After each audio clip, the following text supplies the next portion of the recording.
Okay, so we've started our temple build, and now we're going to start our trading post build. This is a big part of the economy of it, and I actually decided in looking at that, wanted to leave that space right there for my forum. It's high time we built one to prepare for equites and patricians. So now we're going to build trading posts. Once we see where we can go, we see how far our food is going to go out, and we'll build our trading post just outside of that. So there's a good spot because we get a bonus because we're building next to a road, and based on what we saw from the bakery, how far out we could go, we'll just build our insula in line with those other ones. And so now again, we're still keeping those houses out away from the center. And we'll build a school to speed up our research because our research is painfully slow right now, and it could use some help.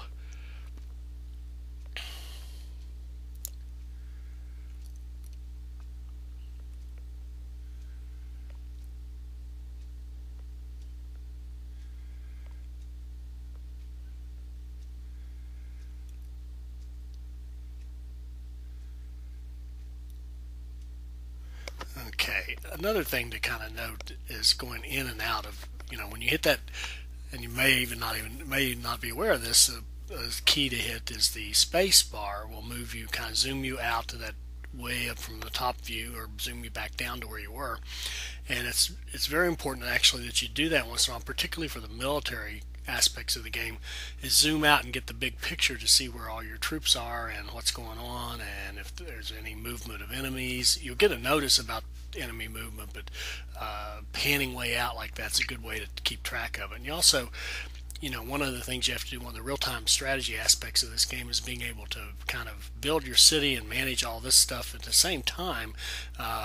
Keep track of your troops and where they're moving and what's going on around them, and are you moving them into a trap? Are you going and getting the outposts or the control points that you want for trade?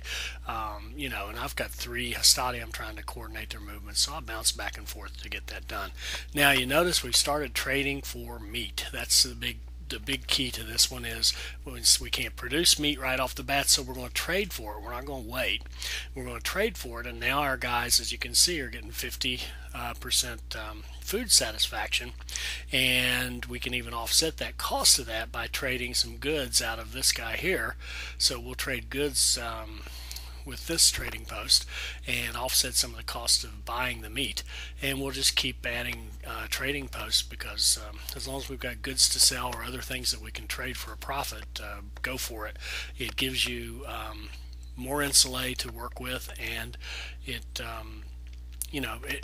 the more insulate you make, the more goods you make. The more goods you make, the more goods you can trade. So it just keeps growing and building on itself. Now I've actually decided to move my trading operations over here to the left because the space is getting a little tight. It's hard to stretch them all the way out to the right hand side. So we're going to build some trading posts on the left. Now up here, this is another concept. You can move your troops, build an outpost, and use that outpost to then allow you to build other buildings. So what we're going to do up there is build a mine so we can get that gold that's up there and mine the gold and make money from it. So as again we've set our trading, and you can still see how we've kind of left the middle, particularly on that left side of the our little city, empty. That's for future buildings. Basically it's going to be religion in this case. We're going to pop some temples in there to get our religious number up where it needs to be, and just because the religion can really be a profitable thing for you. So again, when you can build a trade post, you build it, you keep building them, you keep growing your city that way. As long as you can look and see that you have something to trade, you might as well trade it, you might as well make money from it. So you just keep expanding that in that way. And we're sneaking this guy up again. We're taking this kind of southern route around this barbarian village to get this other trade post. So our plan is to kind of sneak up, take it, and then go away. And the good news is, and it's kind of bad news too, that's one improvement I'd like to see. The barbarian villages just sort of sit there. If they have, sometimes they have attackers, and you can actually scout them out beforehand, which I always do, and see if they have just defenders or if they have defenders and attackers. If they have attackers, you better get some troops and be ready